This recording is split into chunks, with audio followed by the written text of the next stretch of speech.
नमस्कार फ्रेंड्स, मैं अनुराग Nima think tank group के साथ आप सभी का स्वागत करता हूं और आशा करता हूं आप सभी बहुत अच्छे से होंगे। फ्रेंड्स, आज जो टॉपिक हम ले रहे हैं वो डायरेक्टली टैक्सेशन से रिलेटेड नहीं है। हालांकि हम आगे उसमें कुछ टैक्स से रिलेटेड कुछ डिस्कशंस इन्वॉल्व करेंगे। इनफैक्ट जो टॉपिक है वो काफ़ी रेलिवेंट होगा आज के परिप्रेक्ष्य में। फ्रेंड्स, हमें अभी रिसेंटली कुछ बड़े इंटरेस्टिंग क्वेश्चंस या कुछ क्वेरीज रिसीव हुई। उनमें से मैं किन्हीं का एक क्वेश्चन लेता हूँ। उनका मुझसे कहना था कि सर, जो अभी महंगाई बढ़ रही है, इवन पेट्रोल की प्राइसेस काफ़ी इंक्रीज हो रही हैं, तो हम देख रहे हैं कि जो पेट्रोल है या जो डीजल है उसमें काफ़ी बड़ा एलिमेंट टैक्सेस का है। अगर गवर्नमेंट वो टैक्सेस माफ़ कर दे या कम कर दे तो महंगाई, खासतौर से पेट्रोल की कीमतें काफ़ी कम हो जाएंगी और हमारे लिए काफ़ी रिलीव्ड होगा। तो गवर्नमेंट ऐसा क्यों नहीं कर रही है? बड़ा रिलेवेंट क्वेश्चन है और शायद मैं इसका आंसर देने की अपने एंड पर अपनी समझ के अनुसार कोशिश ज़रूर करना चाहूँगा।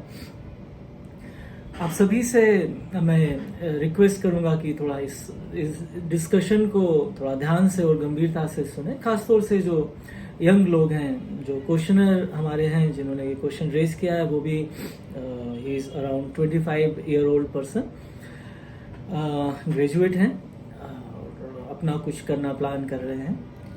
तो हम लेते हैं इस टॉपिक को। फ्रेंड्स, बेसिकली अभी कुछ समय पहले हम सभी कोविड-19 फेस कर रहे हैं। मेरी समझ में गवर्नमेंट ने अपने लेवल पर जो एफर्ट्स गवर्नमेंट से किया जाना एक्सपेक्टेड थी वो करने की कोशिशें की हैं। कुछ प्रिकॉशनरी मेजर्स थे जिसकी वजह से हमें लॉकडाउन जैसी चीज़ें फेस करनी पड़ी। इवन इस सब के बावजूद जो काफ़ी पुअर कैटेगरी पीपल हैं उनके लिए इन्होंने काफ़ी स्कीम्स ऑर्गेनाइज की, काफ़ी फंड्स डिस्ट्रीब्यूट किए, कुछ फूड ग्रेन्स इन्हें फ्री में डिस्ट्रीब्यूट करने पड़े। ये एक एस्पेक्ट है।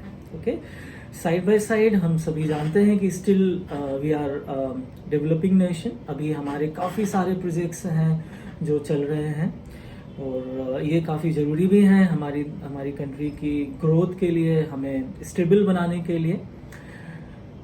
अब इन सभी स्कीम्स के लिए या जो कैलामिटीज, जो आपदाएं आ रही हैं, इन सभी से लड़ने के लिए या से इन सभी का सामना करने के लिए गवर्नमेंट को फंड्स की रिक्वायरमेंट तो होती है। ओके, एंड ये जो फंड्स हैं, ये आज की डेट में अगर गवर्नमेंट के पॉइंट ऑफ व्यू से बात करें तो मेन सोर्स ऑफ फंड जो गवर्नमेंट का है वो टैक्सेस है। तो इतना आसान नहीं होगा करेंट सिनेरियो को देखते हुए गवर्नमेंट के पॉइंट ऑफ व्यू से टैक्सेस को नीचे लेकर के जाना। ठीक है, अब थोड़ा और हम इसे अगर से जूम करके देखें तो समझिएगा कि हमारे जो पॉपुलेशन है वो एक तो बहुत बड़ा हिस्सा एग्रीकल्चरल बेस्ड है। हमारे यहाँ अगर इंडिविजुअल्स के को देखा जाए तो बहुत लोग हैं जो या तो जॉब में हैं या यंगर जनरेशन की मैं बात करूं तो एक बहुत बड़ा हिस्सा है जो जॉब की प्रिपरेशन में है। मतलब अभी बेसिकली अनएम्प्लॉयड है। आप ऐसा भी इस बात को कह सकते हैं कि स्टडीज़ कर रहे हैं, लेकिन स्टडीज़ के अलावा रेवेन्यू जनरेशन के लिए कुछ नहीं कर पा रहे हैं। ओके, तो देखें तो ये लोग तो डायरेक्टली कुछ टैक्स में कंट्रीब्यूट नहीं कर सकते। एक काफ़ी बड़ा जो हिस्सा है पॉपुलेशन का वो बच्चों और सीनियर सिटीजन्स को भी बिलोंग करता है, वो भी बहुत हद तक बहुत ज़्यादा टैक्स में कंट्रीब्यूट नहीं कर सकते। गिने चुने इंडस्ट्रीज़ हैं, गिने चुने बिजनेस हाउसेज हैं जिनसे सही मायने में कुछ टैक्सेस गवर्नमेंट के पास पहुंच रहे हैं। एंड जो सैलराइज क्लासेस हैं वो भी इंडिविजुअली अपने लेवल पर टैक्स पे करने की कोशिशें कर रहे हैं। जो टैक्स स्ट्रक्चर है वो डायरेक्ट एंड इनडायरेक्ट टैक्सेस के रूप में है। डायरेक्ट टैक्सेस जिसमें से हम नाम ले सकते हैं इनकम टैक्स का, जिसमें हम सीधे सीधे गवर्नमेंट को टैक्स जमा करते हैं। दूसरा एस्पेक्ट है इनडायरेक्ट टैक्स का, जो पेट्रोल के ऊपर जो टैक्स है वो इनडायरेक्ट टैक्स है। ओके, इस टाइप के काफ़ी सारे दूसरे एस्पेक्ट्स भी हैं, जैसे हम कुछ गुड्स परचेज करते हैं उसमें हमें टैक्सेस देने होते हैं, कॉमनली हम उसे goods and service tax GST भी कहते हैं। ओके, तो हम ये कह सकते हैं कि ये जो महंगाई है इसकी अपनी वजह है, कॉस्ट इंक्रीज होना या ख़ास तौर से लेबर एंड मटेरियल से रिलेटेड जो दिक्कतें हैं उस ना इंपोर्ट्स में भी अड़चने आ रही हैं, ट्रांसपोर्टेशंस में उतनी सहूलियतें नहीं रह गई हैं। ओके, ये एलिमेंट्स हैं तो कॉस्टिंग को कंट्रीब्यूट कर रहे हैं। इस वजह से चीज़ें हमें, क्योंकि जिनको जो ये इसे बना रहे हैं हमें अवेलेबल करा रहे हैं उनके लिए महंगी हो रही हैं, तो हम तक भी महंगी पहुंच रही हैं। एंड ऑब्वियसली इनमें इनडायरेक्ट टैक्सेस के रूप में, स्पेसिफिकली जीएसटी के रूप में गवर्नमेंट हमसे टैक्स भी ले रही है। ओके, तो हम उसी क्वेश्चन पर वापस होंगे कि गवर्नमेंट अभी as a measure of relief या जो भी आप इसे नाम दें, इन टैक्सेस को कम क्यों नहीं कर देती, खासतौर से पेट्रोल या डीजल में जो वो टैक्सेस लगा रही है। आप समझिएगा इस बात को, क्यों नहीं कर देती तो हम लेने की कोशिश कर रहे हैं। देखें, अभी गवर्नमेंट को फंड्स की रिक्वायरमेंट्स हैं। अब गवर्नमेंट फंड्स टैक्सेस के जरिए अरेंज करे, जिसे हम कह सकते हैं सेल्फ रिलायंट गवर्नमेंट, वो अपने खुद के सोर्सेज से जनरेट कर रही है, या फिर वो एक्सटर्नल सोर्सेज से, मतलब से किन्हीं दूसरी कंट्रीज से, वर्ल्ड बैंक आप बोल सकते हैं, ऐसी जगहों से लोन अरेंज करें, या फिर से जो पब्लिक सेक्टर कंपनीज हैं उसमें जो गवर्नमेंट का स्टेक है उसे डिसइन्वेस्ट करें, मतलब अपना जो स्टेक है उसे सेल ऑफ करें और उससे फंड जनरेट करें।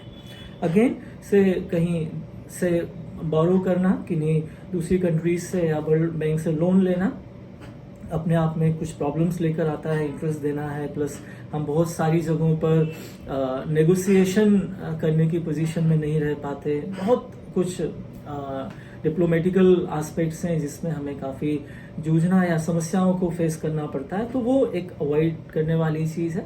पब्लिक सेक्टर का डिसइन्वेस्टमेंट ये प्लान कर रहे हैं, लेकिन अगेन यहाँ पर भी लॉन्ग रन सस्टेनेबिलिटी नहीं देखी जा सकती। आप कब तक बेचेंगे?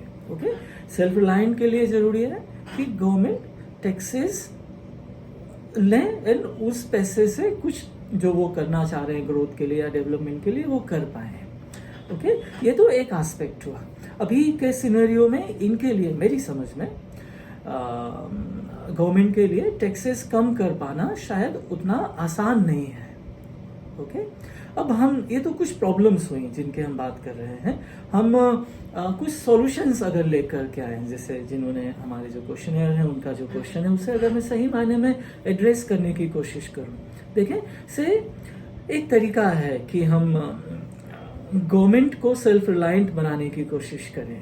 ओके, मतलब गवर्नमेंट टैक्सेस वगैरह के जरिए रेवेन्यू जनरेट करे और उस पैसे से वो जो भी जिन्हें ज़रूरतें हैं जो अपने लिए नहीं कर सकते हैं उनके लिए, प्लस कंट्री की ग्रोथ के लिए जो इंफ्रास्ट्रक्चर फैसिलिटीज़ हैं, जो डिफेंस है, हमारे देश की जो अखंडता या आप बोल सकते हैं इंटीग्रिटी को शो करने वाले खर्चे होते हैं वहाँ पर खर्च करें। ओके, एक ये एस्पेक्ट है।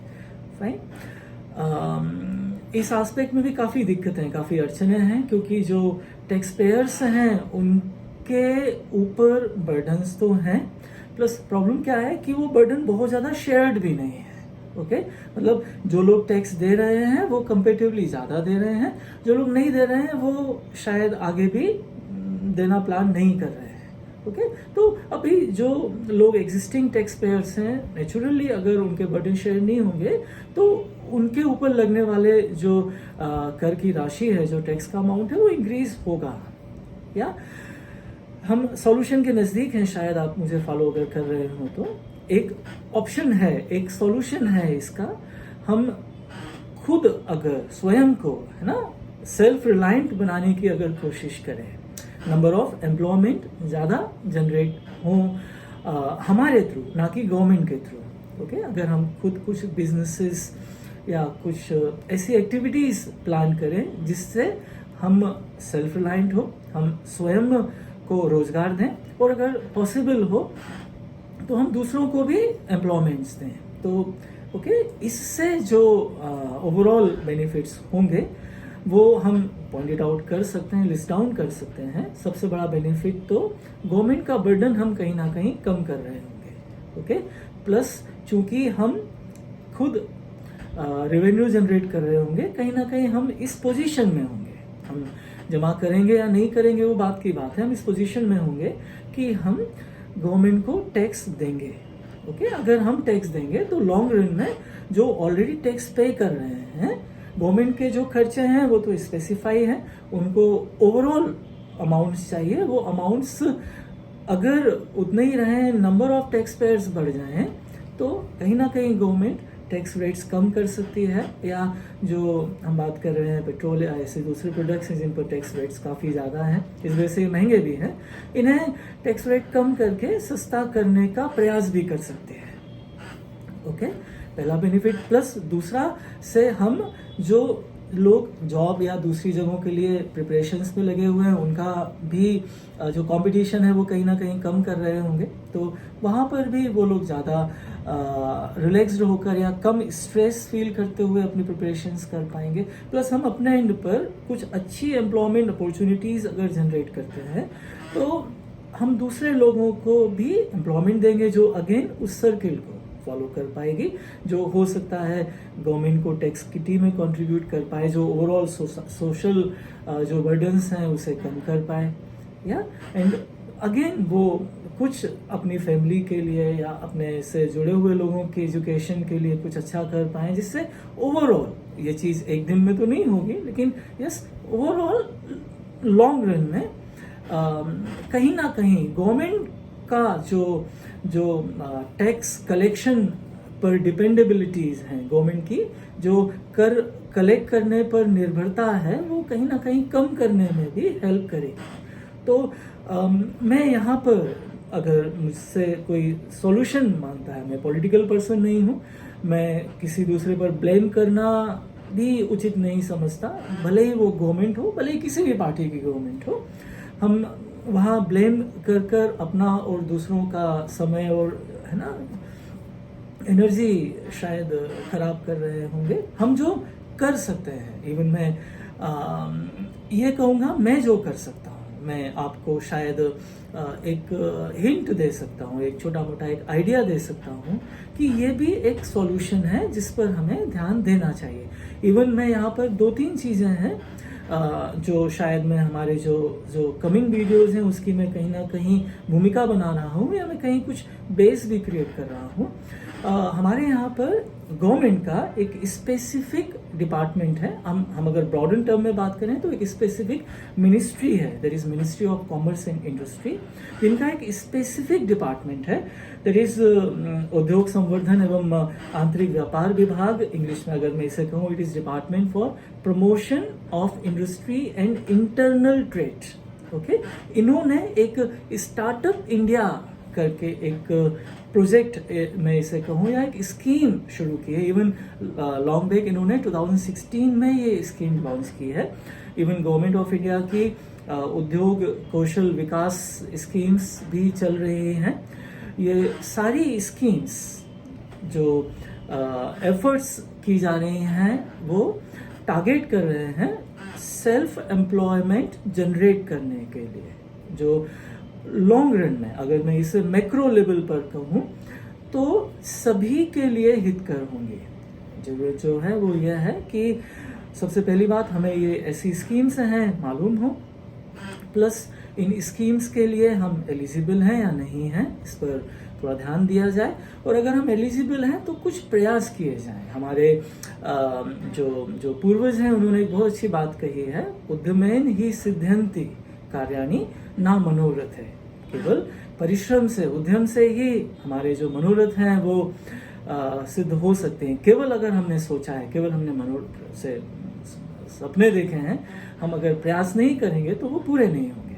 हमारे जो मनोरथ हैं, हमारे जो ड्रीम्स हैं, वो कहीं जॉब से पूरे हों या कहीं कुछ पेट्रोल वगैरह पे कम पैसे खर्च करके कुछ बचा करके पूरे हों, या हमारे खुद के बिजनेस के जरिए पूरे हों, इससे बहुत फर्क नहीं पड़ता। ओके, जरूरत इस बात की है कि हम बिजी हों, चाहे वो जॉब के थ्रू हो या किसी बिजनेस के थ्रू हो। ओके, तो मैं आपके नॉलेज में कुछ एक छोटी सी 2 या 3 वीडियोस की सीरीज के जरिए जो स्टार्टअप इंडिया स्कीम है उस पर कुछ डिस्कशन करना चाहूँगा, जो मैं कमिंग वीडियोस में आपसे शेयर करूँगा। साथ ही साथ मैं कोशिश करूँगा कि टू माय पर्सनल कैपेसिटी, मेरे पास जो as a chartered accountant, practising chartered accountant, जो थोड़ा मोड़ा जो बिजनेस से रिलेटेड नॉलेज या जो लोगों से इंटरेक्ट करके जो अनुभव आए हैं वो मैं आपसे शेयर करूं कि कैसे एक बिजनेस को प्रॉपरली सेटअप किया जाए, वहाँ क्या क्या दिक्कतें आती हैं उनको कैसे फेस किया जाए, और गवर्नमेंट की हमारे लिए कौन कौन सी स्कीम्स हैं जिनका हम अपने बिजनेस को ग्रो करने के लिए, बिजनेस को स्टेबल बनाने के लिए यूज़ करें, और ओवरऑल हमारी जो जो इकोनॉमी है, हमारा जो देश है जिसके हम वाकई में चिंतक हैं, के लिए कुछ अच्छा कर पाए। ओके, सो मैं अभी इसे यहाँ पर क्लोज करूँगा, बट मैं इसे नेक्स्ट वीडियोस में कुछ आगे लेकर के जाना चाहूँगा, जिसमें हम स्पेसिफिकली स्टार्टअप से रिलेटेड कुछ डिस्कशंस करेंगे। Thank you.